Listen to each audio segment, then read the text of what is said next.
পূর্বজন্মের কথা মনে পড়ে গীতার প্রথম অধ্যায় পাঠে লক্ষ্মীকে এমনই জানান শ্রীকৃষ্ণ। পূর্বজন্মের সম্পর্কে এমন কি বলেছেন জানতে হলে আপনারা সম্পূর্ণ ভিডিওটি দেখুন।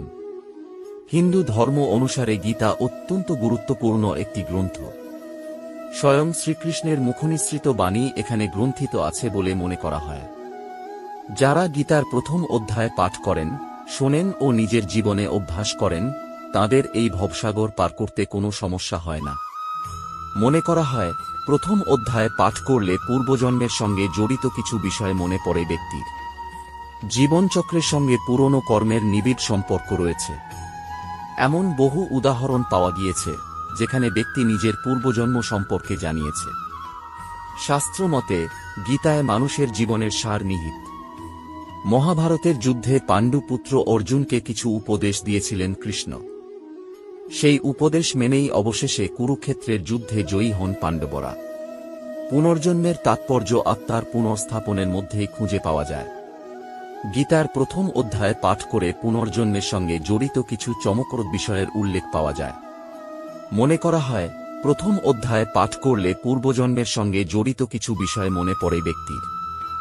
জীবনচক্রের সঙ্গে পুরানো কর্মের নিবিড় সম্পর্ক রয়েছে।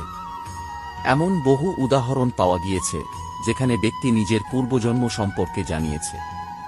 কিন্তু অধিকাংশই মৃত্যুর পরে যখন নতুন যোনিতে প্রবেশ করে যায়, তারা নিজের পুরনো জন্ম সম্পর্কে ভুলে যায়। একদিন লক্ষ্মী বিষ্ণুকে প্রশ্ন করেন, ভগবান, আপনি সম্পূর্ণ জগতের পালন করা সত্ত্বেও নিজের ঐশ্বর্যের প্রতি উদাসীন থেকে এই ক্ষীরসাগরে নিদ্রামগ্ন থাকেন, এর কি কারণ হতে পারে? তখন বিষ্ণু লক্ষ্মীকে বলেন যে তিনি নিদ্রামগ্ন থাকেন না, বরং তত্ত্ব অনুসরণকারী অন্তর্দৃষ্টি দ্বারা নিজেরই মাহেশ্বর তেজের সঙ্গে সাক্ষাৎকার করেন। ভগবান বলেন, প্রিয়, আত্মার স্বরূপ দ্বৈত ও অদ্বৈত থেকে পৃথক, ভাব ও অভাব থেকে মুক্ত ও আদি এবং অন্তরহিত হয়। শুদ্ধ জ্ঞানের প্রকাশ প্রাপ্ত ও পরমানন্দ স্বরূপ হওয়ার কারণে একমাত্র সুন্দর। সেটাই আমার ঐশ্বরিক রূপ।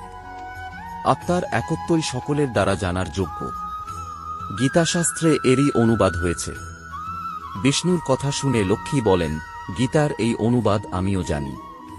তখন বিষ্ণু গীতার 18টি অধ্যায়ের মধ্যে নিজের পরিস্থিতি জানাতে গিয়ে বলেন, ক্রমশ 5টি অধ্যায়ে আমার 5টি মুখ, 10টি অধ্যায়ে আমার 10 ভুজা, 1 অধ্যায় উদর ও 2টি অধ্যায় চরণ কোমল। এই 18টি অধ্যায়কে ঐশ্বরিক মূর্তি বিবেচনা করা উচিত। গীতার জ্ঞানমাত্রেই মহাপাতকদের নাশ হয়। যে বা যারা গীতা 1 বা অর্ধেক অধ্যায় অথবা 1 অর্ধেক বা চতুর্থাংশ শ্লোকের প্রতিদিন অভ্যাস করে সে সুশর্মার মতো মুক্ত হয়ে যাবে। তখন লক্ষ্মী সুশর্মার জীবনের কাহিনী জানতে চান। বিষ্ণু বলেন, সুশর্মা অত্যন্ত ছোট বুদ্ধির মানুষ ছিল। সে না তো ধ্যান করত, না জপ এবং না তো অতিথিদের সৎকার করত। লাঙল চালিয়ে ও পাতা বিক্রি করে জীবিকা নির্বাহ করত। মদ বা মাংস ভক্ষণ করত।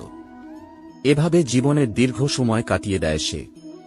একদিন সে পাতা তোলার জন্য কোনো ঋষির বাগানে ঘুরছিল, তখনই কালরূপ ধারণকারী কালো নাগের দংশনে তাঁর মৃত্যু হয়। তারপর নরক যন্ত্রণা ভোগ করে পুনরায় মৃত্যুলোকে ফিরে আসে এবং বলদ রূপে জন্ম নেয়। তখন এক পঙ্গু ব্যক্তি তাকে কিনে নেয়। বলদ নিজের পিঠে পঙ্গুর ওজন বহন করতে করতে কষ্টে 7-8 বছর কাটিয়ে দেয়। একবার ওই পঙ্গু কোনো উঁচু স্থানে অনেকক্ষণ পর্যন্ত তীব্র গতিতে বলদকে ঘোরায়। এর ফলে বলদ ক্লান্ত হয়ে তীব্র গতিতে পৃথিবীর ওপর পড়ে এবং মূর্ছিত হয়ে মরে যায়।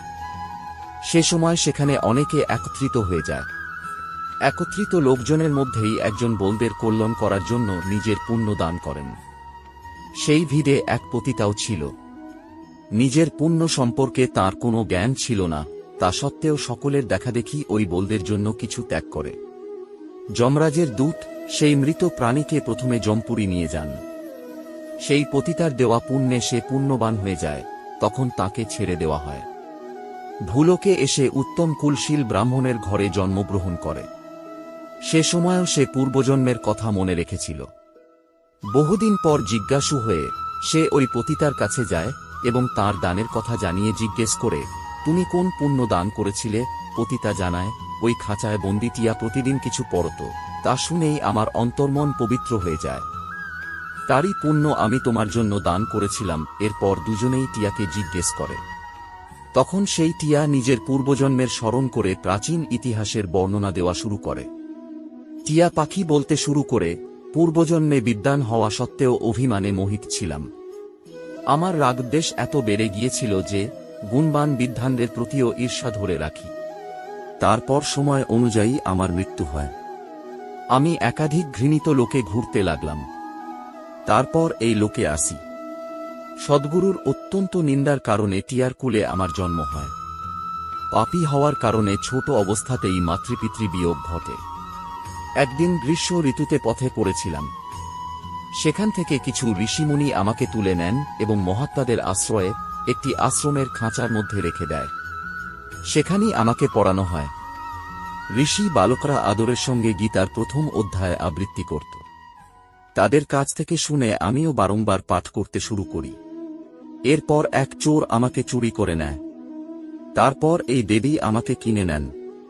আমি এই প্রথম অধ্যায় অভ্যাস করি ও এর ফলে আমি পাপ দূর করি। তারপর এভাবে এই পতিতারও অন্তঃকরণ শুদ্ধ হয়। তাঁর পুণ্যেই আপনিও পাপ মুক্ত হন। তাই যারা গীতার প্রথম অধ্যায় পাঠ করে, শোনে ও অভ্যাস করে, সে এই ভবসাগর পার করতে কোনো সমস্যার সম্মুখীন হয় না। তাহলে আপনারা পূর্বজন্মের কথা সম্পর্কে জানতে পারলেন। আশা করি আপনাদের দিন ভালো কাটুক। ঈশ্বর আপনার মঙ্গল করুন। আপনাকে অসংখ্য ধন্যবাদ আপনার মূল্যবান সময়টুকু আমাদের দেওয়ার জন্য। নমস্কার। ভালো থাকবেন। জয় শ্রীকৃষ্ণ। রাধে রাধে।